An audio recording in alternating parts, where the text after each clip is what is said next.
Hello students, cat 2024 slot 2 के discussion की series में आज का सवाल है ज्योमेट्री का। The coordinate of the three vertices of a triangle are 1, 2, 7, 2, 1, 10, then the radius of the in circle of the triangle. तो अब आप ये क्वेश्चन अटेम्प्ट तभी करेंगे जब आप इस वर्ड को जानते हो।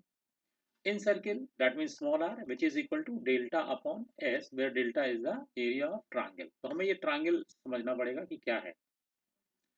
अब बहुत सारे स्टूडेंट्स इसमें कोऑर्डिनेट देख के सवाल छोड़ देते हैं, जबकि इस सवाल में भी रिक्वायरमेंट कोऑर्डिनेट की सिर्फ ये है कि क्या आप पॉइंट्स डिनोट करना जानते हैं कि नहीं। जैसे 1, 2 अप्रोक्सीमेटली यहाँ कहीं आएगा या थोड़ा और ऊपर आएगा, वो एक आइडिया चाहिए। देखिए इसमें चार्ट में ये रिक्वायरमेंट नहीं है कि बिल्कुल हम ऑन स्केल ड्रॉ करें, एक सेंस हमें मिलना चाहिए। तो इफ दिस पॉइंट इज 1, 2, तो next point is 7, 2 is this should be this point. और यहाँ से मुझे ये भी पता लग जाएगा क्योंकि वाई एक्सिस दोनों का 2 कॉमन है, यानी कि ये लेंथ 6 हो जाएगी 1, 2 से लेकर 7, 2। तो अगर आप डिस्टेंस फॉर्मूला नहीं भी जानते हैं तो ये सवाल में आप ये लेंथ 6 पकड़ लेंगे। और नेक्स्ट पॉइंट इज 1, 10, तो चूंकि इसका एक्स कोऑर्डिनेट बराबर है 10 ऊपर होगा तो 10 यहाँ कहीं होगा। तो it will be 1, 10। Again what I am saying कि नॉट ऑन स्केल बट एक आइडिया हमें लगता है।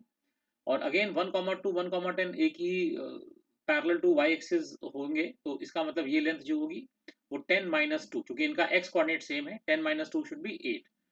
तो अब दिस 6, अच्छा ये पैरेलल टू एक्स एक्सिस है, ये पैरेलल टू वाई एक्सिस है, it means this angle is 90 degree. तो आपको यहाँ पर सिर्फ ये पॉइंट समझना था कि हम पॉइंट को कोऑर्डिनेट एक्सिस में डिनोट कैसे करते हैं।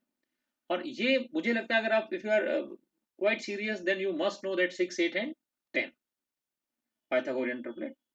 तो अब राइट एंगल ट्रायंगल का एरिया ऑफ ट्रायंगल होता है half base into height, so half 6 × 8 that is 24, and s is equal to 6 plus 8 plus 10/2, that means 12। And again the point is important point is, अगर आप ये formula जानते हैं तो सवाल अटेम्प्ट करिए, अदरवाइज ऑब्वियसली आपको छोड़ना भी पड़ेगा। 24/12, सो आंसर इज 2।